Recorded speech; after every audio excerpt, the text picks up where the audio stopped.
आपल्या पुणेश्वर पंचकृषीतील सर्व नेते मंडळी पदाधिकारी ज्यांच्यासाठी म्हणून आपण आज या ठिकाणी जमलोय ते आपल्या नरखेड जिल्हा परिषद गटाचे आपल्या भारतीय जनता पार्टीचे अधिकृत उमेदवार आमचे सहकारी मित्र लखनजी शिंदे, पंचायत समितीच्या उमेदवार आमच्या भगिनी मसलकरताई, उपस्थित सर्व माझी वडीलधारी मंडळी, मतदार बंधू भगिनी, तरुण सहकारी मित्रांनो, बंधूंनो, येणाऱ्या 7 तारखेला जिल्हा परिषद आणि पंचायत समितीची निवडणूक होते आणि त्या निवडणुकीमध्ये आपण आपल्या गटातून आणि गणातून भारतीय जनता पार्टीच्या दोन्ही उमेदवारांना जास्तीत जास्त मताने निवडून द्यावं ही विनंती करण्यासाठी मी आज आपल्यासमोर या ठिकाणी उभा आहे. खरं तर बंधूंनो, ही निवडणूक हे अतिशय महत्वाची आहे. आता माझ्या अगोदर बऱ्याच नेते मंडळींनी त्यांच्या भाषणामधून आपण का मतदान केलं पाहिजे हे अतिशय चांगल्या प्रकारे आपल्यासमोर त्या ठिकाणी मांडलंय. परंतु आज माढा तालुक्यातून आरण येथून ओरिजिनल संतोष हे डुप्लिकेट संतोषाचा प्रकार सांगायला आज आपल्या समोर त्या ठिकाणी आलते आणि डुप्लिकेट संतोष पाटलांचा सगळा किस्सा, त्यांची वागणूक ही आज सगळ्यांसमोर अतिशय तीव्र भावनेतून हे आपल्यासमोर त्या ठिकाणी मांडले. कारण आम्ही मांडलं, आमच्या एका कार्यकर्त्यांनी मांडलं, तर थोडं 19-20 होऊ शकतं. परंतु गेली 6-6 महिने, 7-7 महिने त्यांच्या गाडीवर ज्यानं निस्वार्थपणे ड्रायव्हिंग म्हणून काम केलं,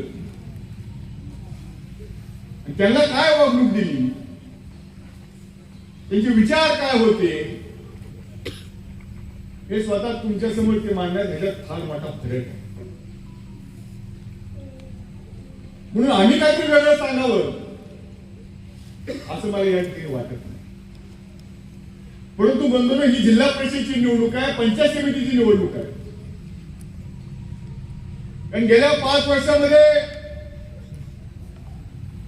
त्यांच्या धाकट्या भावाने चुना लावला, आता त्यांचे थोरले बंधूला चुना लावलाय. म्हणून आपण येणाऱ्या 7 तारखेला सगळ्या गोष्टीचा विचार करून आपण त्या ठिकाणी मतदान करायचं. कारण बंधूंनो, जिल्हा परिषदेची निवडणूक ही 8 वर्षानंतर होते.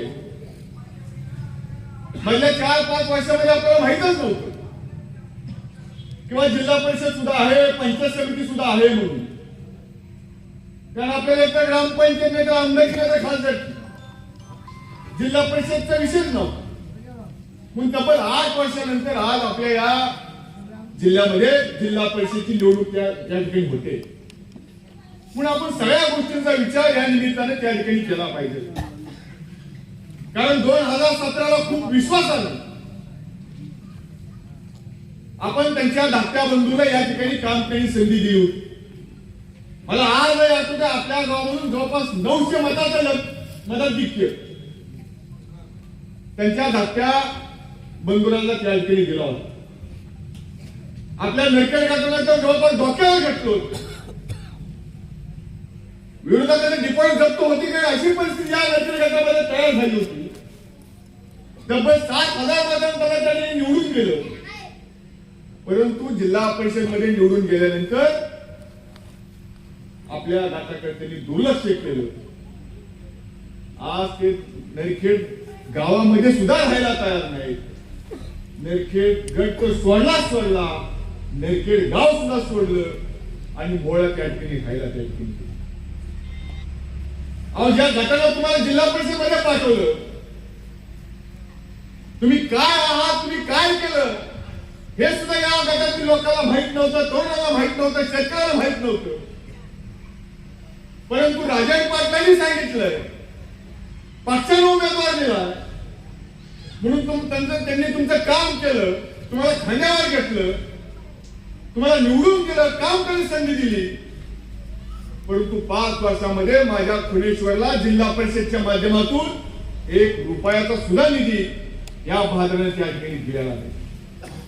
आज हे जे काय दिसतंय, हे चारी बाजूला जे रस्ते तुम्हाला दिसत आहेत, जे नवीन इमारती तुम्हाला त्या ठिकाणी दिसत आहेत, हे फक्त राजन पाटील आणि यशवंत तात्या मानेने त्या ठिकाणी दिलं. मी अभिमानाला सांगल की आम्ही विकासाचं राजकारण या तालुक्यामध्ये केलं. आम्ही कधी जातीपातीचं राजकारण केलं नाही, कुणाच्या वैयक्तिक कुटुंबाला आम्ही कधी बोललो नाही. तालुक्यामध्ये जर राजकारण करायचं असेल, समाजकारण करायचं असेल, तर आम्ही विकासाला केंद्रबिंदू मानून त्या ठिकाणी राजकारण केलं. परंतु या भाजरांनी बघा, आम्ही ज्या विश्वासानं तुम्हाला आमचा नरखेड गट तुमच्या ताब्यामध्ये दिला, 5 महिन्यामध्ये तुम्ही रंग दाखवायला सुरू केली. आमच्या इथे गटातील लोकांनी तुम्हाला डोक्यावर घेतलं, तुम्हाला मदत केली. 1 रुपया सुद्धा तुमच्या जिल्ह्यामध्ये नाही राहिले. तुम्हाला 7-7 हजार मतांनी निवडून दिलं आणि आज तुम्ही त्यांच्या डोक्यावर बसण्याची भूमिका 5 महिन्यामध्ये घेतली. त्याला विरोध करण्याची भूमिका तुम्ही 5 महिन्यामध्ये घेतली. हा जो तुमचा स्वभाव आहे, तुमचा हा जो निर्णय आहे, या निर्णयाला येत्या 9 तारखेला नरखेड गावातील जनता उत्तर देण्यासाठी बंधूंनो, आज जर आपण परिस्थिती पाहिली तर चारही बाजूला ह्याला कार्यकर्ताच कोण उरलेला नाही. सगळ्या गटामध्ये स्वतःच सगळी नेते मंडळी त्या ठिकाणी उभा आहे. इथं पुण्याहून आलेले नेते उभा आहेत. इथले धाकटे तिकडे गेले कुरुलला, कारण तुम्ही इथं पाडणारे देताना माहित होतं. एक जण पिनूर मध्ये उभा आहे, एक जण आष्टी मध्ये उभा आहे.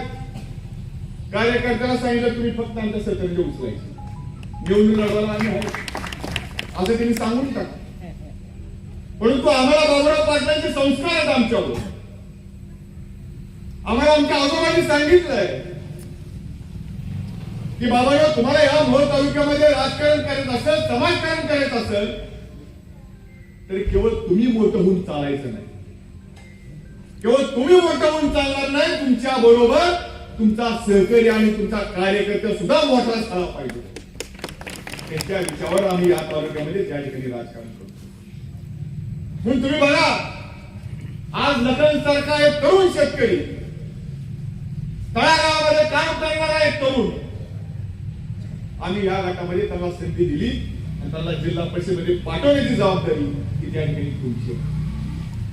म्हणून 2024 ला अशा मोठ्या मोठ्या छापा हाणल्या सगळ्या नेते मंडळी, आम्ही तुमच्या समोर विकासाचं त्या ठिकाणी मत मागत होतो.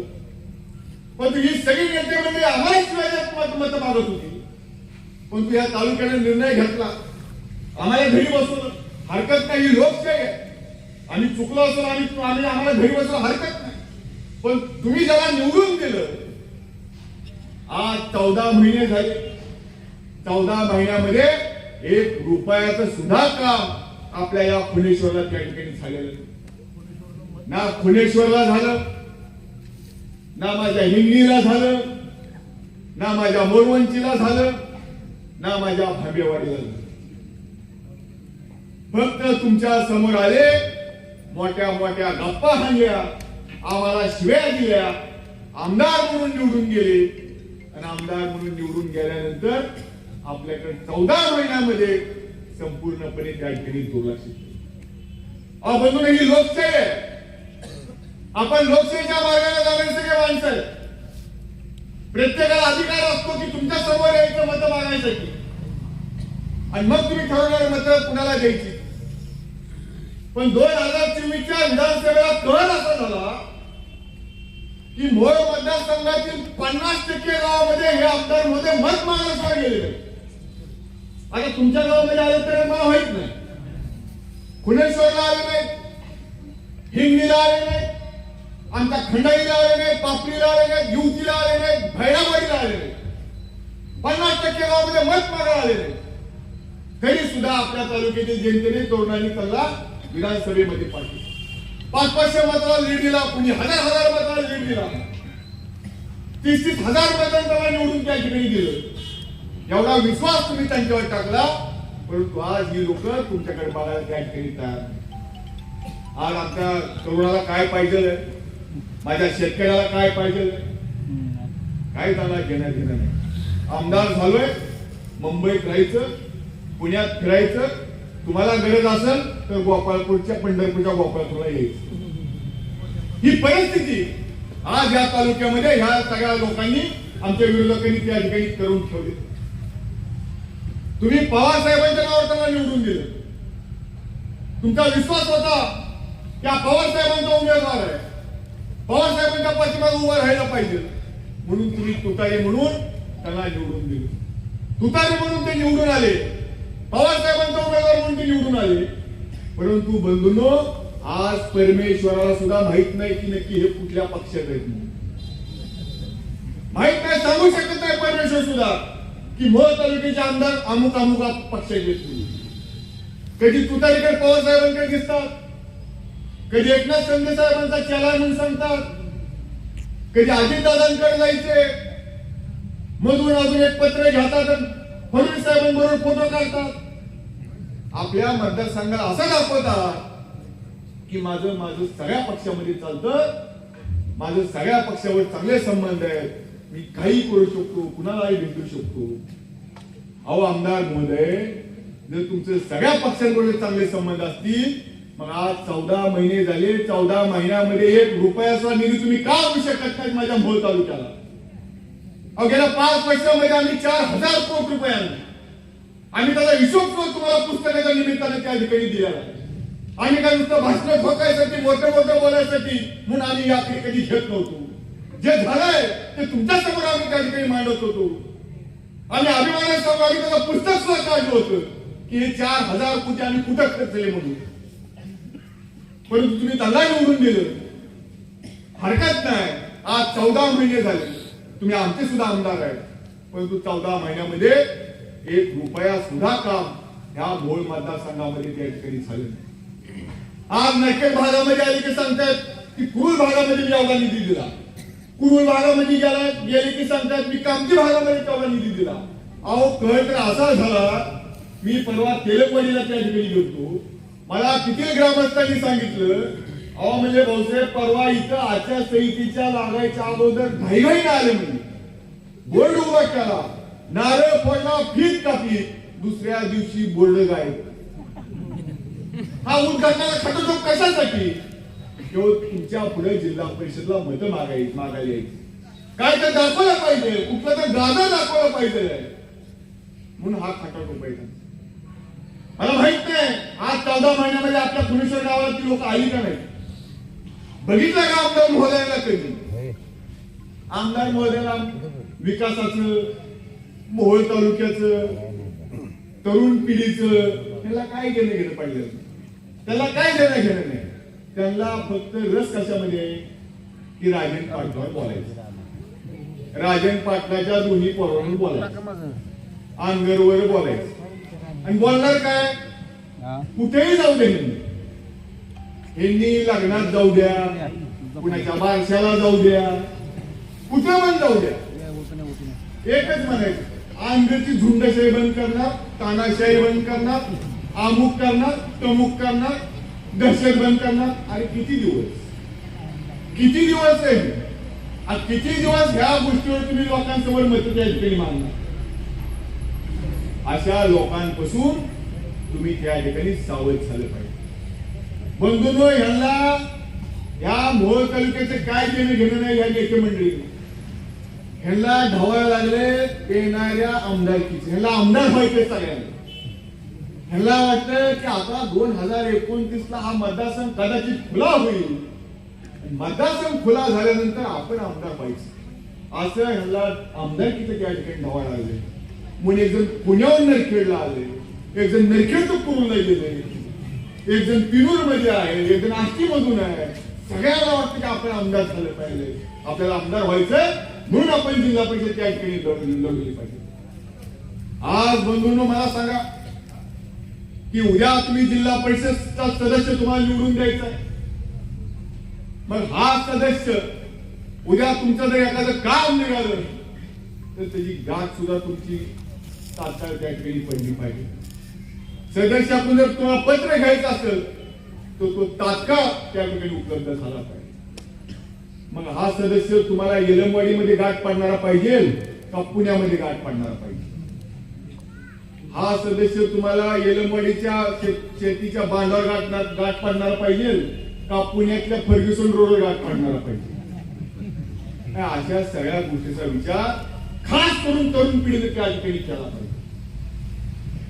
हा विचार तुम्ही केला पाहिजे. केवळ आम्ही काहीतरी बोलतोय, ही काहीतरी बोलताय म्हणून आपण काहीतरी मतदान करायला, म्हणून आपण मतदान ह्या विचाराने तुम्ही जाता कामा नये. आणि आपल्या मताला फार मोठी किंमत आहे. मी कायम सांगत असतो की एका मताला फार मोठी किंमत आहे या लोकशाहीमध्ये.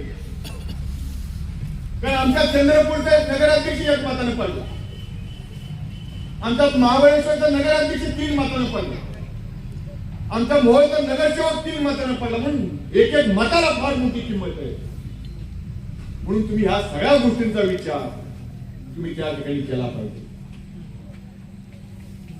आज आपल्या नरखेडची जी माजी जिल्हा परिषद सदस्य आहेत कुरुल मध्ये गेले.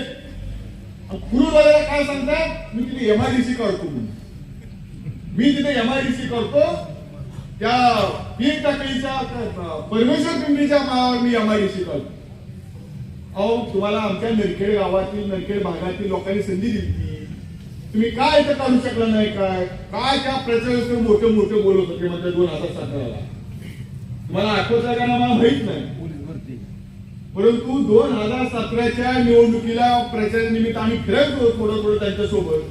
काय हात वर करून जे मोठे मोठे बोलत होते, आम्ही अमुक करतो, तरुणाला प्रशिक्षण शिबिर देतो, हे करतो, दवाखाना काढतो, तर आम्ही खायच्या खाली आम्ही काही चिंतो काय कसं काय बोलायचं, चालतंय का उभं व्हायचं काहीतरी, ही काहीतरी बोलून निघून जाणार म्हणजे ही सगळं आपल्या वेळात पडत म्हणजे. कारण आपण आपल्याला जे होतंय जे झपते तेवढंच आपण बोलतो, उभे लवाय काहीतरी बोलत नाही. पण ही लय मोठं मोठं बोलायचं, आम्ही एकामेका बघा लय मोठं बोललं का बघा काहीतरी व्हायचं नाही ओळखीत म्हणजे आम्ही पण नवीन हाजी दादा पैसे ओळखीत, अमुक जवळ ओळखीत, पवारसाहेब बसते उठा, आम्हाला काय म्हणते, आम्हाला परिचय माहित नाही. परत कळलं नुसता माणूस नाही ती केस डुप्लिकेट परत आम्हाला कळलं. पण वेळ निघून मी त्याला काय करायचं आला. म्हणून बंधूंनो येणाऱ्या 7 तारखेला आपण या सगळ्या गोष्टींचा विचार त्या ठिकाणी केला पाहिजे. आमच्या बारमानी मगाशी सांगितलं, तिने अनेक काय त्यांच्या भाषणामधून आपल्या गावाबद्दल, विकासाच्या कामाबद्दल, काय कामाबद्दल, पाण्याच्या कामाबद्दल त्या ठिकाणी मागणी केली. बंधूंनो वर केंद्राचं सरकार, राज्यामध्ये सुद्धा भाजपचं सरकार, वर भाजपचं आहे, राज्यामध्ये भाजपचं, पालकमंत्री सुद्धा त्या ठिकाणी भाजपचे. पालकमंत्री तर एवढे खमके आहेत, मी तसला पालकमंत्री बघितलाय, फार खमक्या माणूस आहे गोरे साहेब. म्हणून मी तुम्हाला विनंती करणार की आपण सुद्धा सत्तेच्या पाठीमागे त्या ठिकाणी गेलं पाहिजे. सत्ता ज्या दिशेने जाती त्या दिशेने आपण त्या ठिकाणी गेलं पाहिजे. आपण जर प्रवाहाच्या विरोधात जर गेलो तर 5 वर्ष आपल्याला काही सुद्धा त्या ठिकाणी मिळणार. म्हणून आपण सुद्धा सत्तेच्या पाठीमागे त्या ठिकाणी गेलं पाहिजे. त्याच्यासाठी तुम्हाला आपल्या नरखेड जिल्हा परिषद गटातून आणि पंचायत समिती गणातून या दोन्ही उमेदवारांना त्या ठिकाणी जास्तीत जास्त मतानं त्या ठिकाणी निवडून द्यावं लागेल. तरच आम्हाला आदरणीय गोरे साहेबांसमोर आपले प्रश्न त्या ठिकाणी मांडता येणार. बंधूंनो हे भाजपचं सरकार आदरणीय फडणवीस साहेब त्या ठिकाणी काम करतात आणि त्यांच्याकडे फार मोठी ताकद आहे. एकदा त्यांनी ठरवलं की ह्या तालुक्यामध्ये एवढा निधी द्यायचा, मग ते कुणाला सुद्धा त्या ठिकाणी नाही. आज या आपले जे आमदार आहेत ना, अहो 14 महिन्यामध्ये ही 6 अटक जातात. मी शिंदे साहेबांना मला द्या की निधी, मी शिंदे साहेबांच्या तू तर निवडून आला तिकडेच ते का आपल्या जुन्या पक्षासारखं नाही. ते त्याला पण गोंधळायचं, त्याला गोंधळायचं, तू पण बस तसली भानगड नाही. तसली भानगड इथं नाही. इथं काय बाप दाखवण्याचं श्राद्ध का, ही भानगड अशी. त्याच्यामुळं जो काही निधी लागेल, जी काय आपली कामं असतील, आणि बंधूंनो मी तुम्हाला ठामपणे सांगू शकतो, कामं फक्त राजन पाटील आणि भारतीय जनता पार्टीच करू शकते, दुसरी कोणी करू शकते.